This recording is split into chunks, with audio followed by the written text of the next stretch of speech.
Welcome back. If you've just joined us, you're watching the news at 10 on Channels Television, coming to you live from Lagos.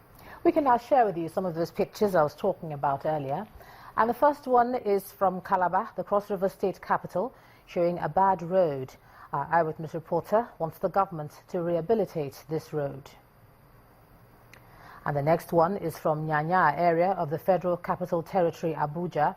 It shows an overloaded motorcycle, and our Eyewitness reporter wants the relevant agencies to end such dangerous acts. And this picture is from Abia, the southeast Nigeria. Our Eyewitness reporter wants the government to fix this road. We have another one from Ibubu area here in Lagos, and it shows a bad road. Our Eyewitness reporter calls on the state authorities to fix it.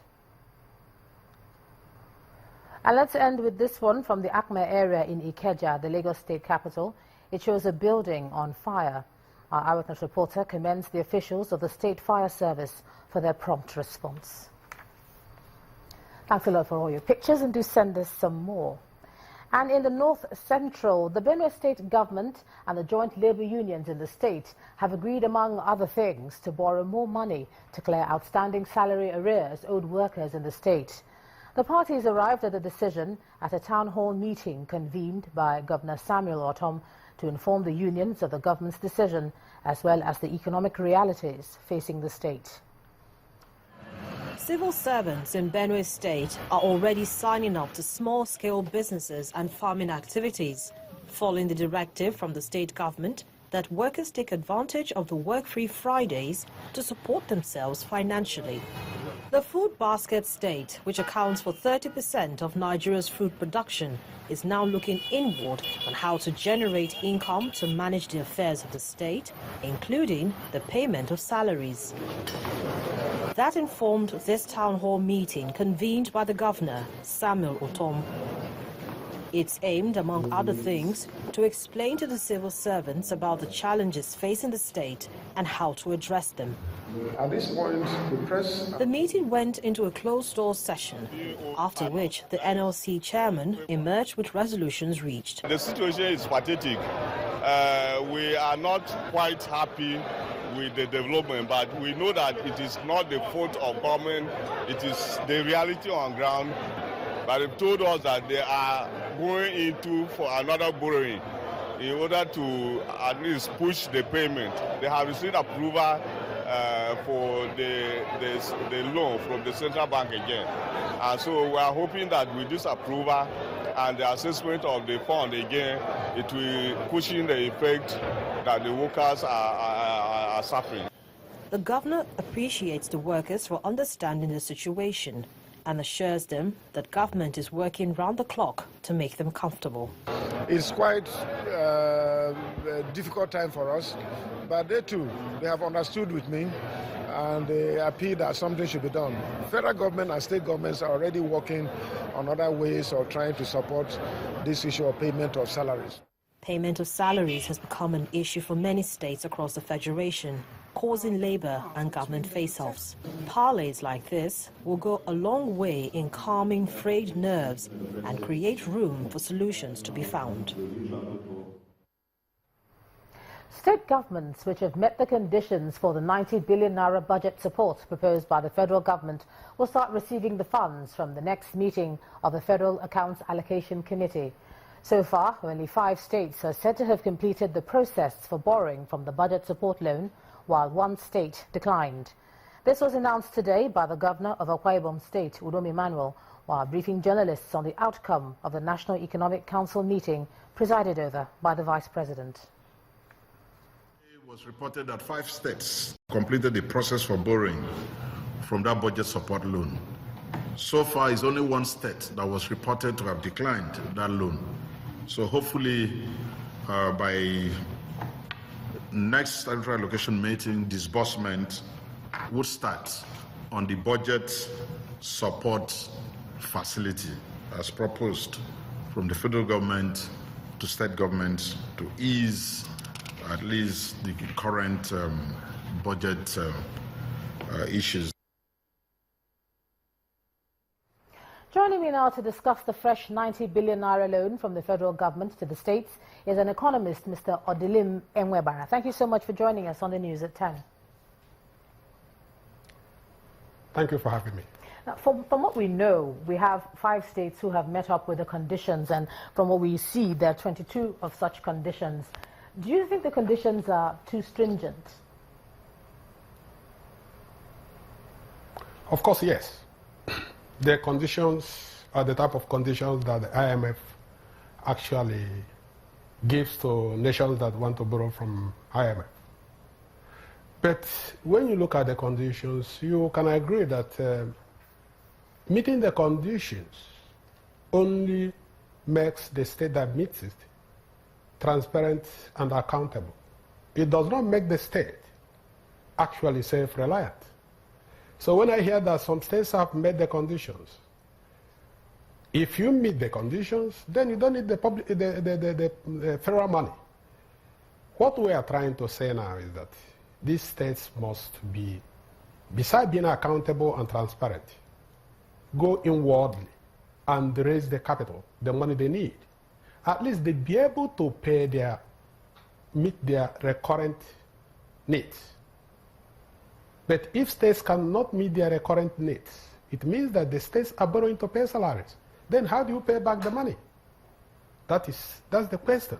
So I don't know for how long do we go this road, but I'm afraid that meeting the conditions is only trying to show that they are trying to be transparent or trying to be accountable and trying to actually show that they are not cutting corners. But that does not show that these states are reliable, are financially independent, financially autonomous. Because what we should be talking about is fiscal federalism, fiscal autonomy of these states, so that they be able to sustain the activities from time to time without, from time to time, running to the federal government for a bailout. Well, isn't the whole idea of these conditions to make them transparent and for them to be able to monitor the money that they are being given? Because from the federal government's point of view, if you're able to meet all the things they've asked you to meet, then they can actually keep track of where the money is going. Isn't that a good thing? I didn't say it's not a good thing, but that is not solving the problem. You see, if your child who is an adult comes to you and they ask him to account for the money he has spent, yes, he accounts for the money he has spent, but that does not mean that he will not come back tomorrow. What you need to do besides accounting for the money he has spent, you have to make sure that he starts living on his own resources. So what I'm saying in essence, it is okay because states have to pay salaries. But also we have to look at how can these states be self-sustained. That discussion must take place. That discussion has been avoided by both the federal government and the state government. We must find ways to give the states the ability to take care of themselves.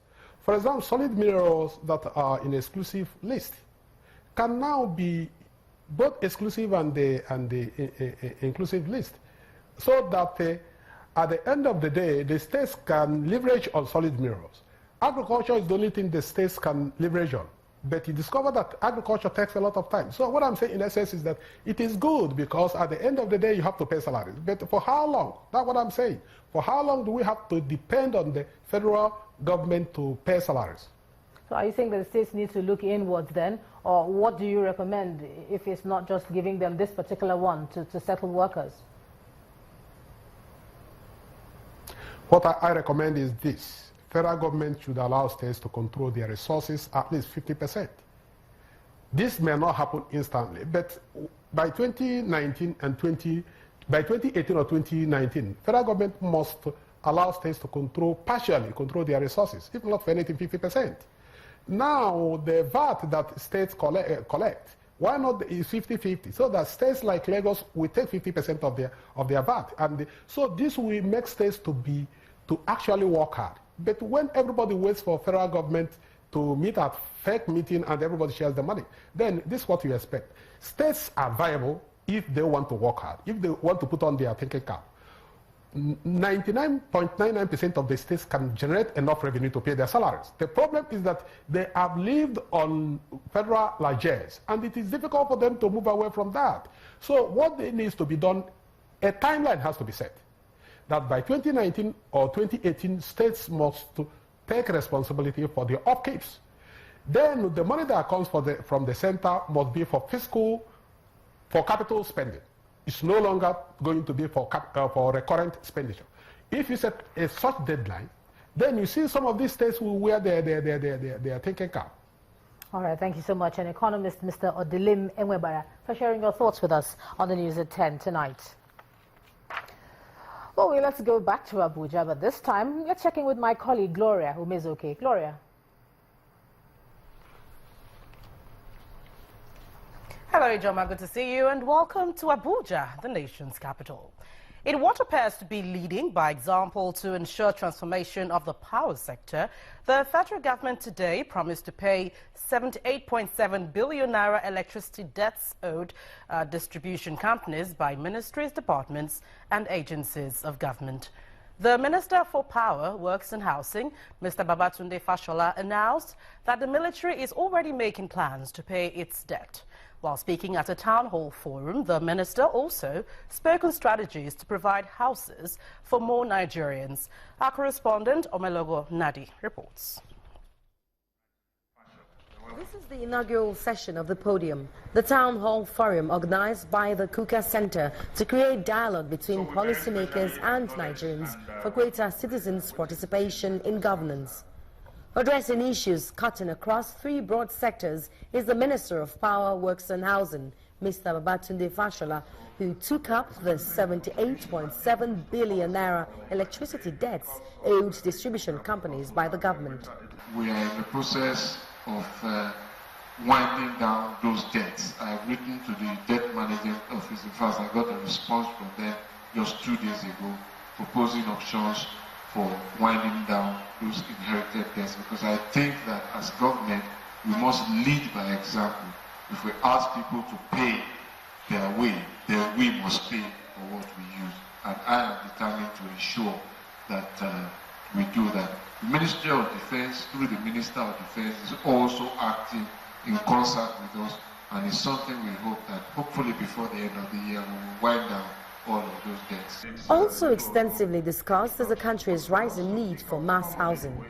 The minister says government is developing a national housing policy that will address all issues across states, including standardization, on which successful mass housing depends. What we want to achieve first is some sense of standardization and uniformity. And this is important because when we talk of mass housing, what it simply means is that we must produce in multiple volumes. And the only way to do that is to achieve some sort of uniformity. Uniformity that allows automation. Otherwise, there will be no economies of scale. Considering the magnitude of issues that need to be resolved in many sectors of the economy, dialogues such as this one are said to be pertinent. The real challenge is how do we then key in? And this is going to be an ongoing conversation. And the more of these conversations we have, the better citizens will hopefully become informed. More importantly, that we are all facing the same direction. Other components of this town hall forum, which are expected to hold monthly, are policy roundtable and discussions from both sides of the government divide, which is aimed at fixing Nigeria in the long term. Omelogo Nadi, Channels Television News. When the news at 10 returns, the International Monetary Fund welcomes Nigeria's decision to adopt a flexible exchange rate policy. Join us again.